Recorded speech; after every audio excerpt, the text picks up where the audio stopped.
এদিকে সীমান্তে কিন্তু বাড়তি নজরদারি দেওয়া হচ্ছে, যেহেতু কোনো রকম ভাবে কোনো অশান্তি না ছড়ায় তার জন্য সীমান্তের এই নিরাপত্তার জন্য বাড়তি সেনা মোতায়েন। এবং সেদিক থেকে দেখতে গেলে ব্যারাকপুর ক্যান্টনমেন্ট থেকে কিন্তু ইতিমধ্যেই প্রায় 50টি ট্রাক সেনা গন্তব্যে পৌঁছচ্ছে এবং তাদের গন্তব্য ভারত পাক সীমান্ত। ভারত পাক সীমান্তের বাড়তি নজরদারি, বাড়তি নিরাপত্তার উপর জোর দেওয়া হচ্ছে এবং সে কারণেই ব্যারাকপুর ক্যান্টনমেন্ট থেকে সীমান্ত সুরক্ষায় 50টি ট্রাক সেনা ইতিমধ্যেই কিন্তু রওনা দিয়েছে এবং তাদের গন্তব্য ভারত পাক সীমান্ত। আপনাদেরকে আরো একবার জানাই, সীমান্ত সুরক্ষায় জোর তৎপরতা ভারতীয় সেনার। বিভিন্ন সীমান্তে কিন্তু নিরাপত্তা আরো জোরদার করা হচ্ছে, কারণ আপনারা জানেন যে পাকিস্তানের তরফে সংঘর্ষ বিরতি ঘোষণার পর কিন্তু শনিবার রাত্রিরে যথেষ্ট গোলাগুলি ছোড়ার অভিযোগ এবং তারপরে গতকাল রাত্রিটা শান্তিপূর্ণ থাকলেও একেবারে ভারতীয় সেনাবাহিনী তৎপর রয়েছে এবং তারা নিরাপত্তার বিষয়টি কিন্তু একেবারেই আরো জোরদার করার দিকে নজর দিয়েছেন এবং সে কারণেই ব্যারাকপুর ক্যান্টনমেন্ট থেকে সীমান্ত সুরক্ষায় প্রায় 50 ট্রাক সেনা ইতিমধ্যেই কিন্তু তারা রওনা দিয়েছে এবং তাদের যে গন্তব্য এমনটাই মনে করা হচ্ছে ভারত পাক সীমান্ত।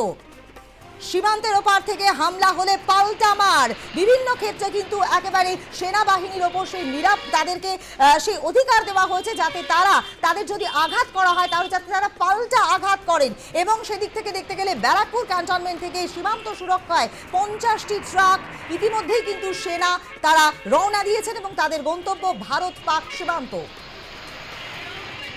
সূত্রের খবর, ইতিমধ্যেই কিন্তু 50 ট্রাক সেনা তারা কিন্তু রওনা দিয়েছেন এবং তাদের গন্তব্য হচ্ছে গিয়ে ভারত পাক সীমান্ত। ব্যারাকপুর ক্যান্টনমেন্ট থেকে সীমান্ত সুরক্ষার উপর জোর তৎপরতা দেওয়া হয়েছে এবং নিরাপত্তা বাড়ানো হচ্ছে, তার জন্য দেওয়া হচ্ছে সেনাবাহিনীকে এবং মোতায়েন করা হচ্ছে সেনাবাহিনীকে যাতে কোনো রকম অশান্তিমূলক কোনো ঘটনা না ঘটে এবং আঘাত যদি তাদের ওপর হানা হয় তারা পাল্টা প্রত্যাঘাতে রাজি এবং সেনাবাহিনীকে সেই স্বাধীনতা কিন্তু দেওয়া হয়েছে যাতে করে তাদের ওপর যদি আঘাত হানা হয় তাহলে পাল্টা প্রত্যাঘাত তারা যেন করে। এ বিষয় নিয়ে আমরা কথা বলবো আমাদের প্রতিনিধি সুব্রত পালের সঙ্গে। সুব্রত, ইতিমধ্যেই আমরা যেমনটা জানতে পারছি যে সীমান্ত সুরক্ষায় বাড়তি নিরাপত্তা, বাড়তি জোর দেওয়া হচ্ছে এবং 50টি ট্রাক, আরো কি সেনা সেখানে যাবার কথা রয়েছে? অর্থাৎ ভারত পাক সীমান্তে আরো সেনা পাঠানোর কি কোনো বিষয় রয়েছে, কি জানা যাচ্ছে? একেবারেই দেখো, তোমাকে জানিয়ে রাখি যে শনিবার বিকেল 5টা থেকে যেভাবে যুদ্ধবিরতি ঘোষণা হয়েছিল সেই যুদ্ধবিরতি ঘোষণা হওয়ার পর আমরা দেখেছিলাম সেই যুদ্ধবিরতি লঙ্ঘন করেও কিন্তু পাকিস্তানের পক্ষ থেকে, পাকিস্তানের সেনাবাহিনীর পক্ষ থেকে কিন্তু ভারতীয় সেনা ছাউনি লক্ষ্য করে শনিবার দিন কিন্তু রাতের বেলায় কিন্তু গুলি চালানো ঘটেছিল। তারপর থেকে কিন্তু ভারতীয় সেনা কিন্তু আরো বেশি সতর্ক হয়েছে এবং আমরা জানি এই যুদ্ধবিরতির মাঝেই আজকে দুপুর 12টার সময় কিন্তু দুই দেশের ডিজিএমওর সাথে বৈঠক রয়েছে। এই ডিজিএমওর বৈঠকের মাঝেই কিন্তু একেবারে যে সীমান্তবর্তী এলাকাগুলি রয়েছে সেই সীমান্তবর্তী এলাকাগুলি নিরাপত্তার বিষয়ে আশা করতে ইতিমধ্যেই ব্যারাকপুর ক্যান্টনমেন্ট এলাকা থেকে 50টি ট্রাক সকালবেলা সেটা কিন্তু রওনা দিয়েছে এবং সেই ট্রাকগুলি 1 2 3 4 এইভাবে কিন্তু নাম্বার রয়েছে এবং আমাদের কাছে এই মুহূর্তে সুব্রত, আমি একটু তোমায় অনুরোধ করব একটু স্থান পরিবর্তন করে যদি কথা বলো।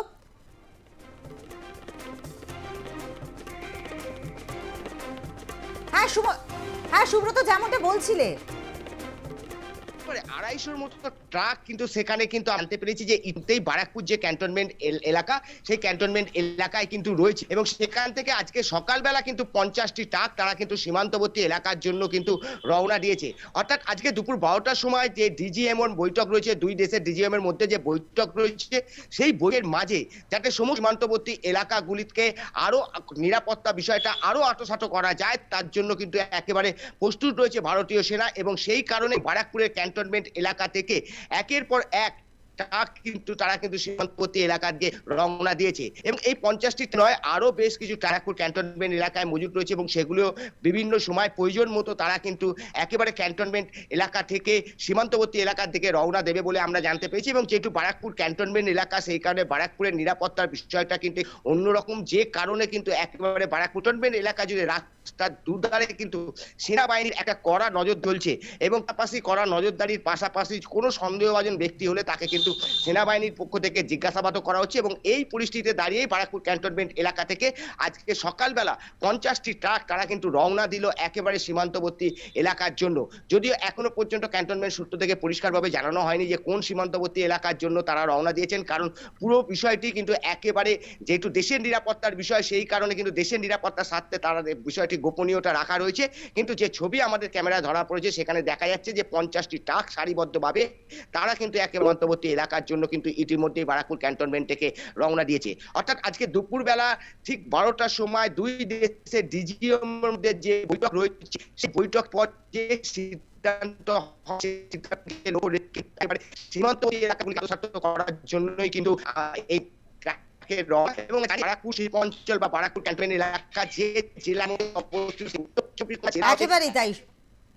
ধন্যবাদ সুব্রত। সুতরাং ইতিমধ্যেই 50টি ট্রাক সেনা কিন্তু বেরিয়েছে, কিন্তু আরো বেশি সংখ্যক ট্রাক কিন্তু বেরোবে এবং আরো বেশি সংখ্যক সেনা কিন্তু বেরোবে ভারত বা পাকিস্তান সীমান্তবর্তী এলাকাতে। যেমনটা আপনাদেরকে বললাম যে ভারত পাকিস্তান সীমান্তে কিন্তু রীতিমতো সীমান্তে জোরদার নিরাপত্তা ব্যবস্থা রাখা হয়েছে এবং বাড়তি সেনা মোতায়েন করা হচ্ছে এবং সে কারণেই বিভিন্ন জায়গা থেকে কিন্তু সেনা পাঠানো হচ্ছে। ইতিমধ্যেই যেমনটা আপনাদেরকে জানালাম যে ব্যারাকপুর ক্যান্টনমেন্টের তরফ থেকে কিন্তু 50টি ট্রাক সেনা ইতিমধ্যেই সেখানে পৌঁছচ্ছে, অর্থাৎ ভারত পাক সীমান্তে তারা পৌঁছচ্ছে।